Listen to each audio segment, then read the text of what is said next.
Esse é o canal Paz e Bem e nós estamos aqui hoje com a Fernanda Carlos Borges, mais uma vez para nós continuarmos a conversa dos vídeos Mulheres e Mitos, que nós tivemos a estreia recente.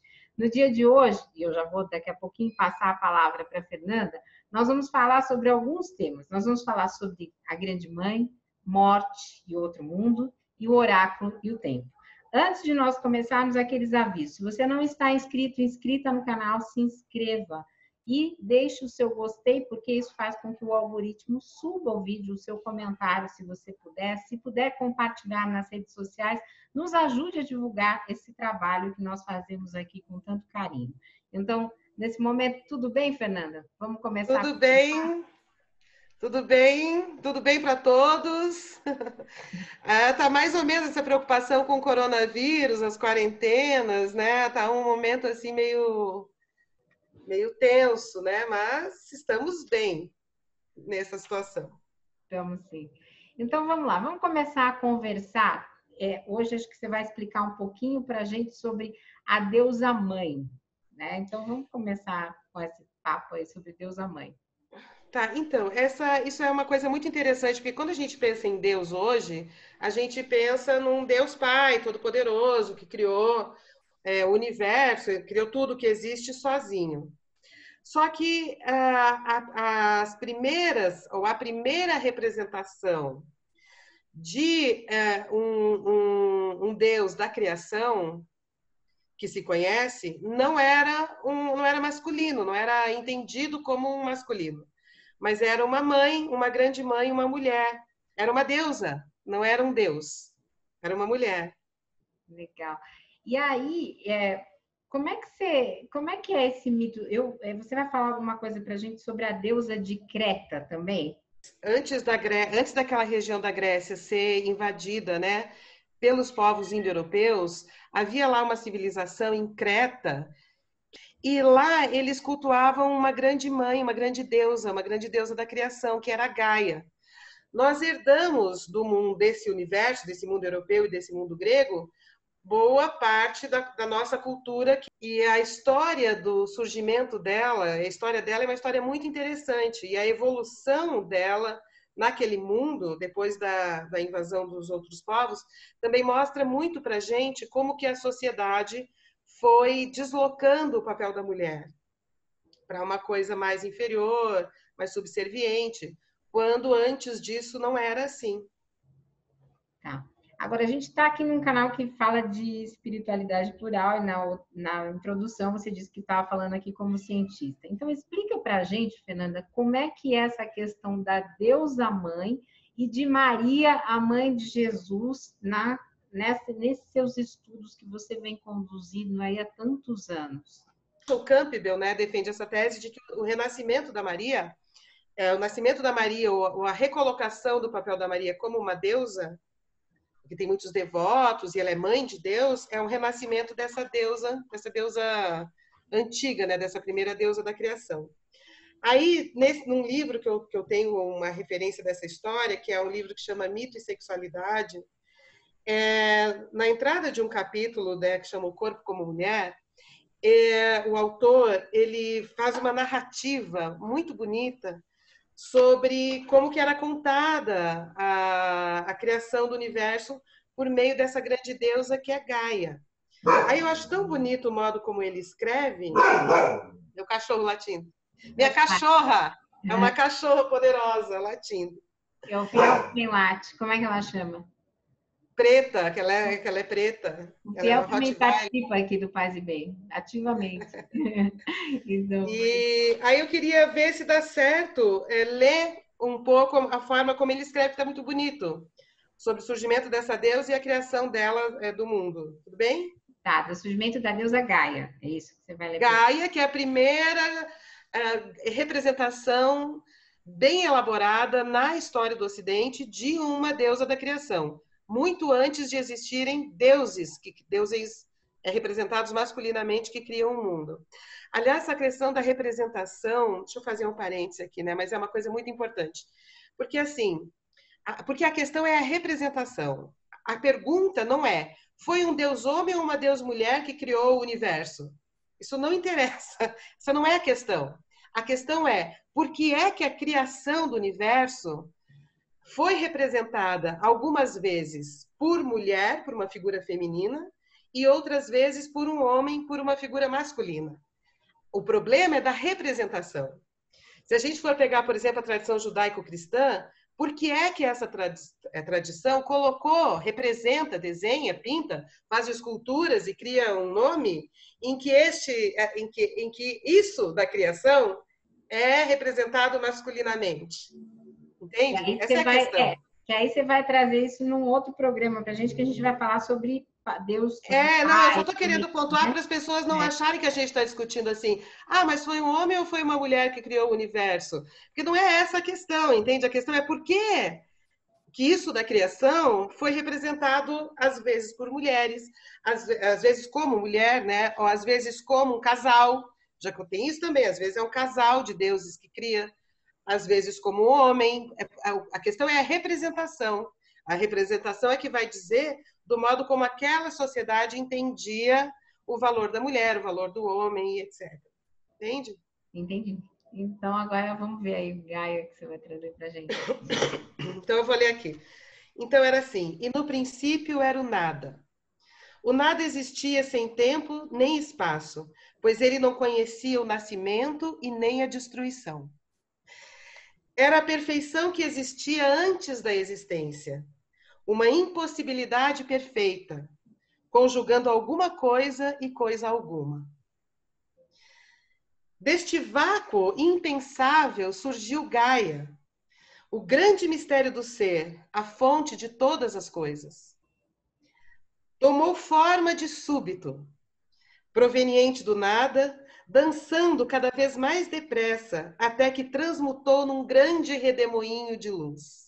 E foi assim que tudo começou. Gaia tirou do seu corpo a terra e o mar. Ao mexer-se, a espinha dorsal arqueou, formando as altas montanhas. Nas profundidades misteriosas de sua carne, fez os vales e as grutas, onde a sua voz ainda ecoa. Suspirou e assim se fez a chuva, caindo em lagos ondulantes, onde Gaia deu vida a um número infinitesimal de criaturas, as quais se arrastaram às cegas através do lodo fértil. Então, assim, é uma representação de um isso da criação, né, que é na imanência, que está nas coisas, não está fora delas. Isso é bem diferente de uma teologia cristã posterior, que vem depois, né? Então, olha só. As vergônteas, olha que bonito, as vergônteas brotavam-lhe dos poros, e as flores abriam-se em seus múltiplos seios. Múltiplos seios. É bonito, né? Ela é generosa, ela alimenta. Você vai vendo, né, as imagens nesse texto dele, que é muito poético, lindo. mas você vai construindo aquela imagem na tua cabeça conforme você vai ouvindo. Do corpo dela provinha toda a vida que perduraria para sempre, tão grande era a sua fertilidade. Do seu ser misterioso nunca se interrompia a criação. Quer dizer, a criação não foi feita e parou, agora está pronto. Quer dizer, a criação ela é contínua. Gaia, dentro dessa perspectiva, essa deusa da criação, ainda continua criando, né? Ela, nesse instante, criando. Aí agora entra numa questão filosófica e mais interessante, que fala assim: certo dia, Gaia fez 6 mulheres e 6 homens e depositou-os suavemente sobre o seu corpo enorme. Aí, sobre o seu corpo, cresceram e se multiplicaram. Agora eu vou contar o que aconteceu, não vou mais ler. Aconteceu o seguinte: essas 6 mulheres e esses 6 homens que se reproduziram sobre o corpo de Gaia, começaram a ficar... A Gaia percebeu que eles estavam infelizes.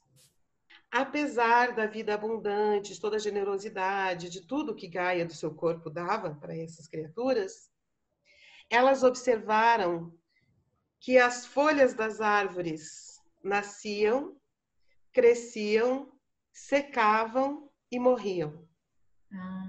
Que lindo.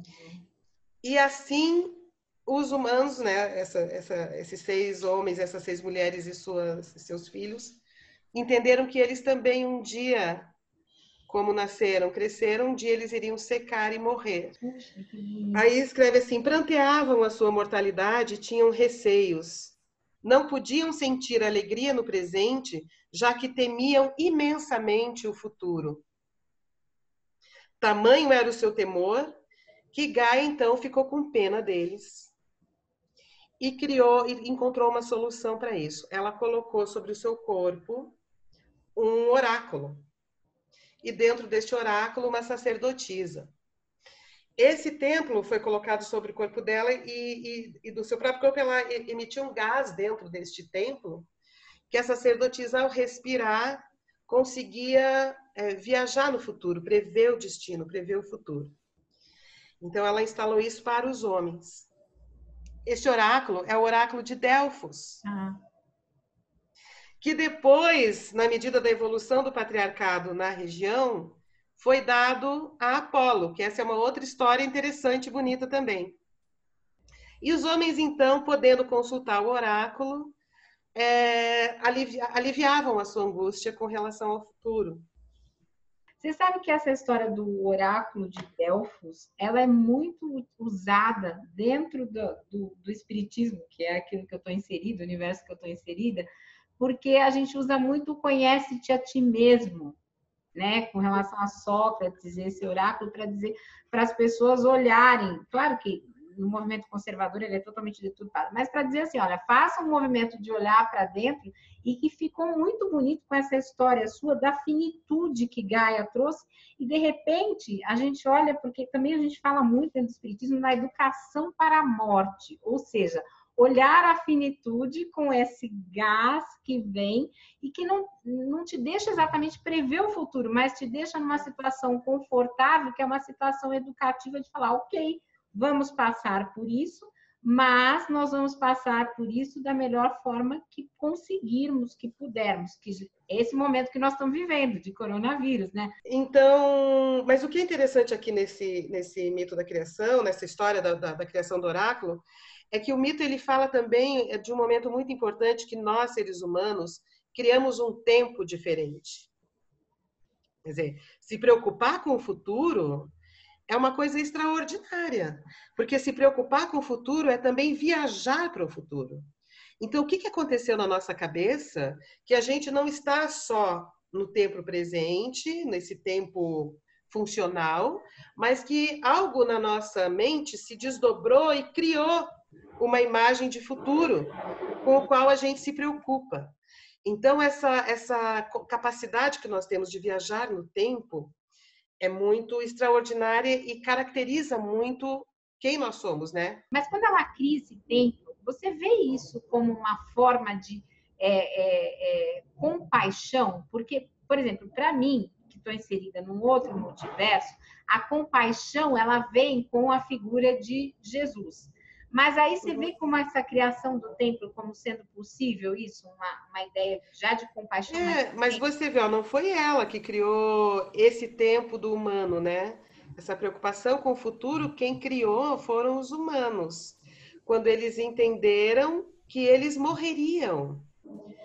Então, existe uma conexão entre a consciência da morte e o impacto emocional que a morte traz com um tempo tipicamente humano, um tempo humano.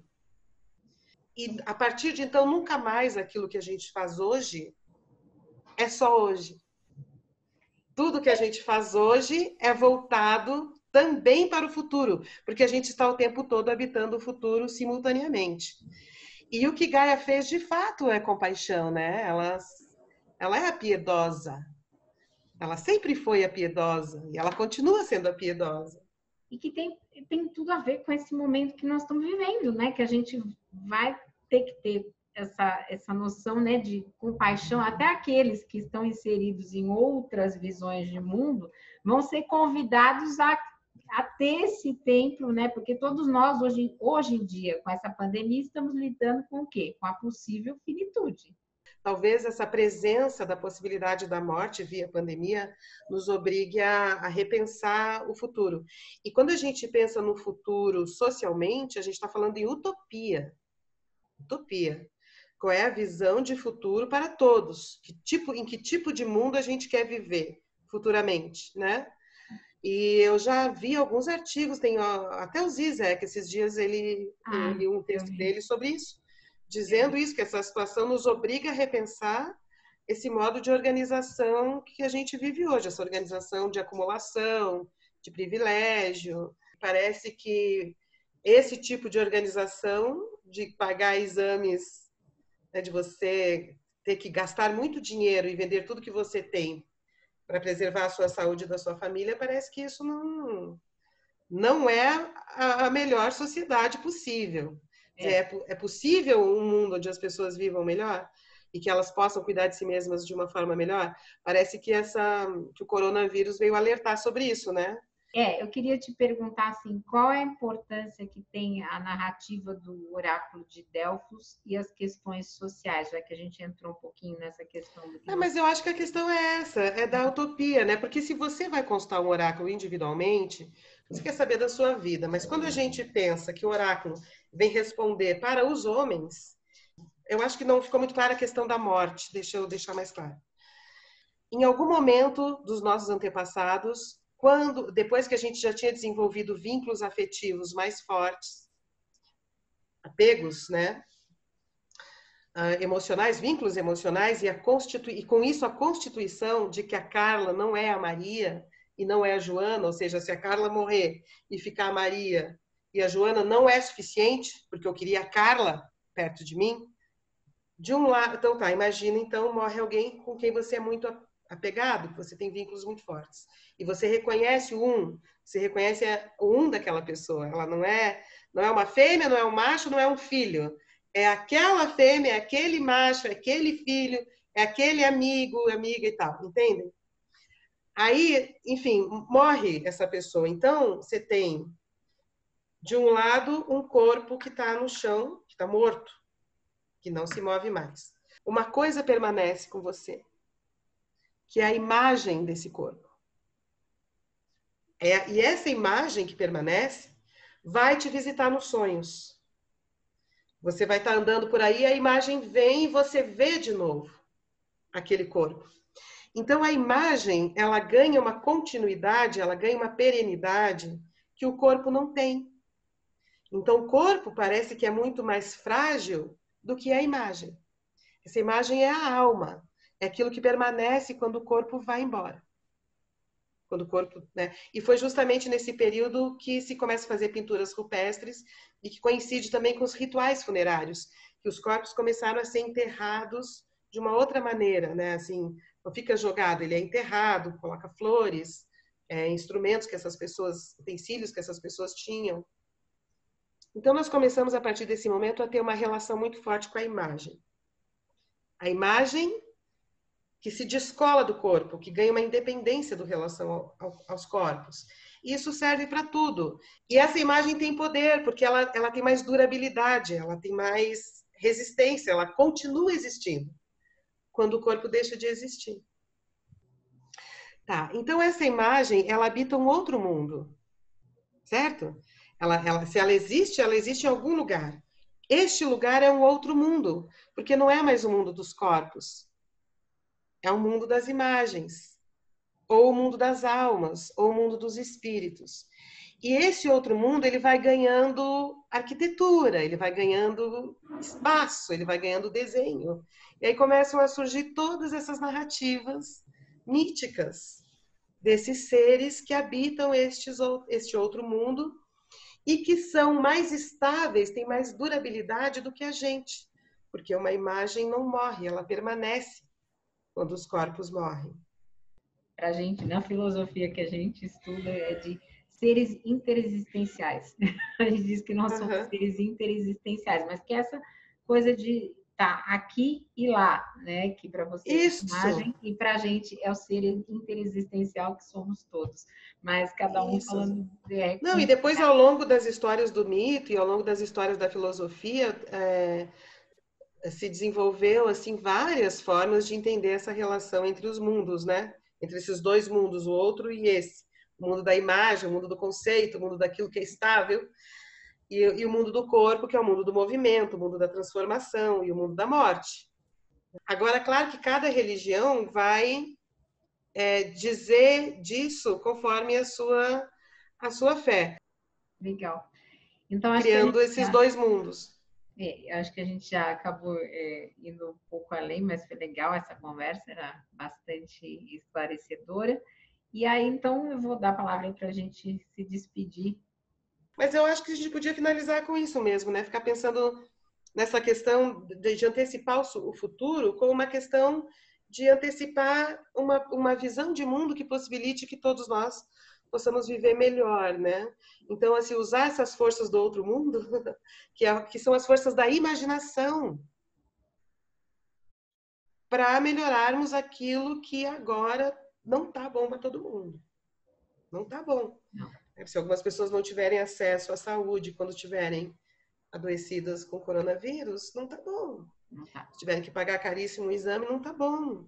Se tiver morte generalizada porque o sistema de saúde não atende a todas as pessoas por uma questão de dinheiro, dinheiro individual, né? Não dinheiro público, repartido, compartilhado, também não está bom. Então, talvez Não seja tá isso bom que nem Gaia na possa... quarentena, né? Porque não é todo mundo que vai ter condições de fazer um estoque de alimentos. Tem gente que, se não trabalhar, não tem como comer, não tem como ficar em casa, não tem como comprar remédio se pegar o vírus. Então, assim, não tá bom, né? Isso, e as pessoas que dispensarem os seus empregados, mesmo empregadas domésticas, na quarentena, paguem a semana. Faxineira, se dispensar, pague a semana da sua faxineira. Sim. Assim como você, às vezes, está sendo dispensado para fazer home office, né? Que eu sei, meu filho foi dispensado da empresa para fazer, da presença para fazer home office, e a minha nora também. Vão receber fazendo home office, né? Sim. Mas, então, façam isso com as suas faxineiras também, né? Que as pessoas pagam pelo dia. Sim. Então, não tem contrato de trabalho, mas paguem mesmo assim, dispensem para não pegar o ônibus e paguem mesmo assim. Acho que a gente tem que começar a pensar realmente nesses fluxos de solidariedade, de compartilhamento, de repartição dos recursos que nós temos, né? Legal. Então, gente, para vocês que nos viram, esse aqui foi mais um Mulheres e Mitos. Um beijo para toda a comunidade aí, paz e bem, para a comunidade da Pós TV 247. E estamos juntos. Nós voltamos em breve com mais um programa, ou não é bem um programa, mas um vídeo com essa conversa que nós estamos fazendo. Um beijo, obrigada, Fernanda. Beijo a todos, até o próximo.